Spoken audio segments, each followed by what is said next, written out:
Late हूँ। शुरू करें।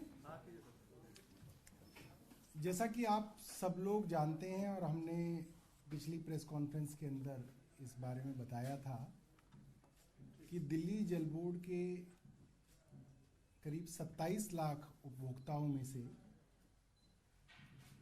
करीब 10.5 लाख से ज़्यादा उपभोक्ता ऐसे हैं जिनके एरियर्स पेंडिंग है, यानी कि उनका बकाया पैसा पेंडिंग है। और उसका बड़ा कारण ये है कि ज़्यादातर उपभोक्ताओं का ये मानना है कि जितने पैसे का बिल उनको दिया गया है उतना पानी उन्होंने कंज्यूम नहीं किया है। और ये जो बिल हैं, जिन रीडिंग्स पर ये बिल आधारित हैं, वो रीडिंग्स अनाप शनाप रीडिंग्स हैं। वो रीडिंग्स उनके मीटरों की रीडिंग नहीं है। और जैसा कि आप सब लोग जानते हैं कि कोरोना के समय में ये समस्या बहुत ज़्यादा बढ़ी थी, क्योंकि कोरोना के समय में मीटर रीडर्स लोगों के घर नहीं जाते थे और अपने दफ्तर में एवरेज के हिसाब से लोगों के बिल बना के भेजते थे। उसमें एक बड़ा हिस्सा ऐसा भी था जो कोरोना के दौरान अपने घरों में रहता भी नहीं था, पानी का कंजम्पशन नहीं भी करता था, तब भी उनके बिल बना के भेजे गए। अब एक बार किसी ने कंजम्पशन नहीं की हो और उसको बिल दे दिया जाए तो वो आदमी उसके बिल को देने से रोक देता है और वो सोचता है इस मामले को मैं पहले सुलटा लूं और फिर जो करेक्टेड बिल आए उसको मैं देने की कोशिश करूं। और इस तरीके के लाखों लोग जो जल बोर्ड के दफ्तरों में गए जाते रहे, उनकी समस्याओं का समाधान जल बोर्ड के रेवेन्यू डिपार्टमेंट ने नहीं किया। समाधान इतना कम हुआ कि ये प्रॉब्लम बढ़ती बढ़ती करीब 10.5 लाख लोगों की प्रॉब्लम बन गई, जिसके लिए जल बोर्ड एक वन टाइम सेटलमेंट स्कीम लेके आया था। जो जल बोर्ड के बोर्ड की मीटिंग के अंदर वो पॉलिसी पास हो गई थी और पिछली बार जैसा कि हमने बताया था कि अब उसको कैबिनेट में ले जाने की तैयारी है। तो जब कैबिनेट में ले जाने की तैयारी है तो क्योंकि जल बोर्ड का एडमिनिस्ट्रेटिव डिपार्टमेंट अर्बन डेवलपमेंट होता है, यूडी होता है, मेरा विभाग है, तो हमने अर्बन डेवलपमेंट डिपार्टमेंट के जो हेड हैं, एसीएस हैं, हमने उनको कहा, रिटन डायरेक्शंस दी कि अब आप इस पॉलिसी को काउंसिल ऑफ मिनिस्टर्स के सामने यानी कि कैबिनेट के सामने लेके आए। और बहुत हैरानी की बात है कि एसीएस यूडी ने ये करने से मना कर दिया है। और जब मैंने लिखित तौर पे ये आदेश दिए और कहा कि जो फाइनेंस मिनिस्टर हैं, वित्त मंत्री हैं आतिशी, उन्होंने अपनी कमेंट इस कैबिनेट प्रपोजल पे दे दी हैं, तो आपके पास वित्त विभाग की कमेंट यानी कि वित्त मंत्री की कमेंट आ चुकी हैं, तो आप इसको कैबिनेट के सामने लेके आए। तो उन्होंने कहा कि हम वित्त मंत्री को रिकॉग्नाइज नहीं करते एज अ डिपार्टमेंट। वित्त डिपार्टमेंट या वित्त मंत्रालय का मतलब वित्त मंत्री नहीं है। वित्त मंत्रालय का मतलब वित्त विभाग के मुख्य सचिव हैं, प्रधान सचिव हैं, प्रिंसिपल सेक्रेटरी, यानी कि जो बाबू हैं वो मंत्रालय हैं, मंत्री जो हैं वो मंत्रालय नहीं है। और इसको करके उन्होंने कैबिनेट प्रपोजल लाने से मना कर दिया। इसके बाद आज हमारी इस विषय में एलजी महोदय से चर्चा हुई है। सुबह जब उनका अभिभाषण हुआ तो उसके बाद हमारी उनसे चर्चा हुई, उसमें मैं भी था, आतिशी भी थी, मुख्यमंत्री जी भी थे। और आगे की बात जो है आतिशी बताएंगी। यूडी के एडिशनल चीफ सेक्रेटरी ने, जो यूडी डिपार्टमेंट के अध्यक्ष। जैसा कि सौरभ जी ने बताया, 4 दिन पहले सौरभ भारद्वाज जी द्वारा यूडी डिपार्टमेंट को निर्देश दिए गए थे कि वन टाइम सेटलमेंट स्कीम पानी के बिल की दिल्ली के सरकार के काउंसिल ऑफ मिनिस्टर्स के सामने रखी जाए। संविधान के अनुसार, GNCTD एक्ट के अनुसार, ट्रांजैक्शन ऑफ बिजनेस रूल्स के अनुसार, यानी इस देश के सारे नियम कानून के अनुसार पॉलिसी डिसीजन लेने का अधिकार काउंसिल ऑफ मिनिस्टर्स को ही है।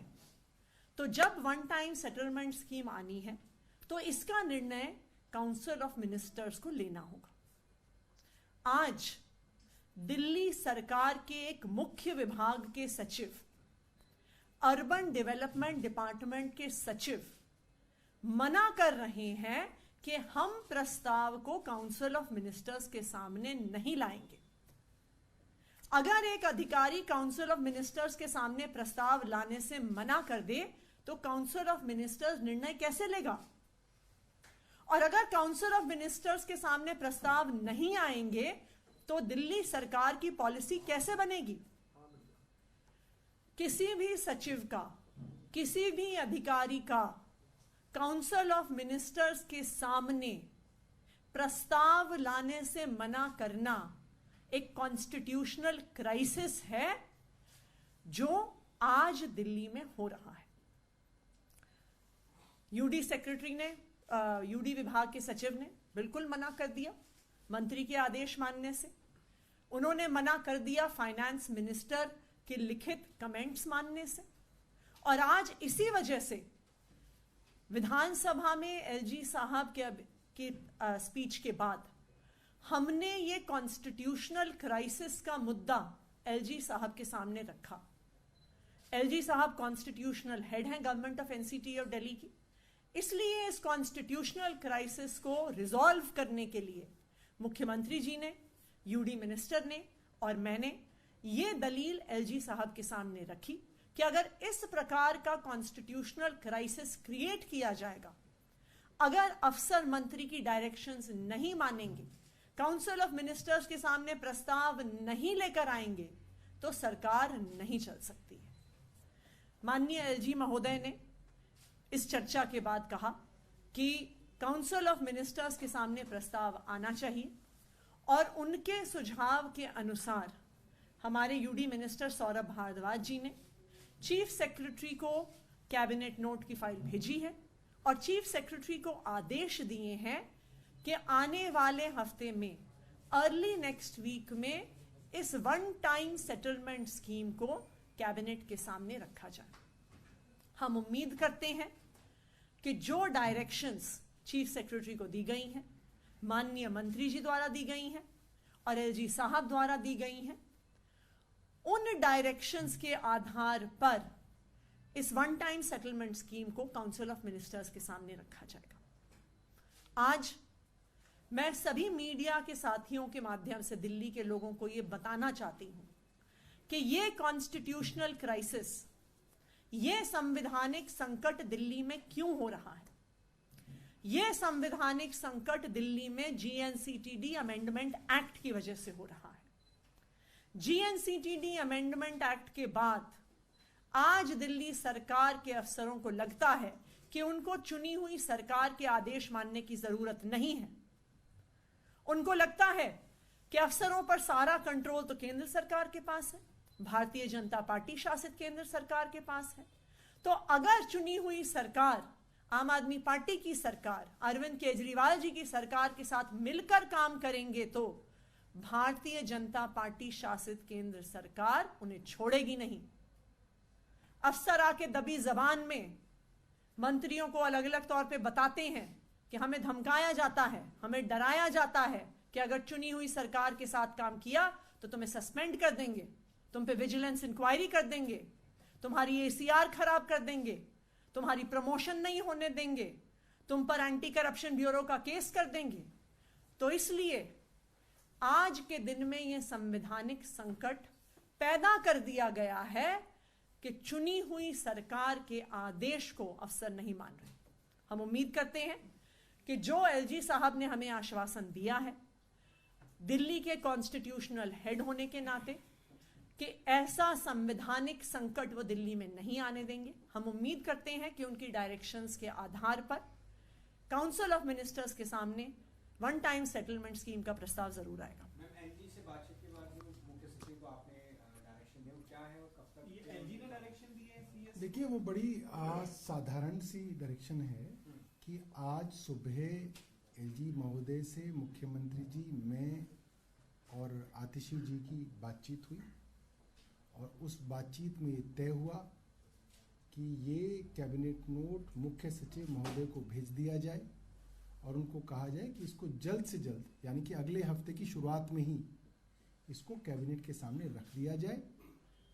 ये सारी की सारी बात लिखकर उनको जो है फाइल आज भेज दी गई है और हमें उम्मीद है को कहूँगा कि इसको करिए। ऐलान किया था तब लोगों को बड़ी उम्मीद थी। आपने खुद भी जिक्र किया पिछली प्रेस कॉन्फ्रेंस में कि रेवेन्यू का बहुत लॉस हुआ है क्योंकि लोग बिल ही जमा नहीं कर रहे हैं, जैसा मैडम ने बताया। अभी भी स्थिति जो टकराव की है सरकार के अधिकारियों के बीच की, अगर स्थिति नहीं सुधरती है तो लोग जो परेशान है अपने बिलों को लेकर, जिनका 90-90 हज़ार से ज़्यादा का बिल हो गया है, वो अपनी परेशानी कैसे सुलझा पाएंगे? उसके लिए सरकार का क्या प्लान 2 है, प्लान बी है, इसके बारे में थोड़ा जानकारी दें। देखिए अब लोकसभा चुनाव है, भारतीय जनता पार्टी के प्रत्याशी भी आएंगे। जिन जिन लोगों के बिल गलत आए हैं और वन टाइम सेटलमेंट स्कीम नहीं आ रही है, वो उनके प्रत्याशियों से पूछें, उनके मेंबर ऑफ पार्लियामेंट से पूछें कि भाई आप ये काम क्यों रोक रहे हैं, आप जनता के खिलाफ ऐसे काम क्यों करवा रहे हैं।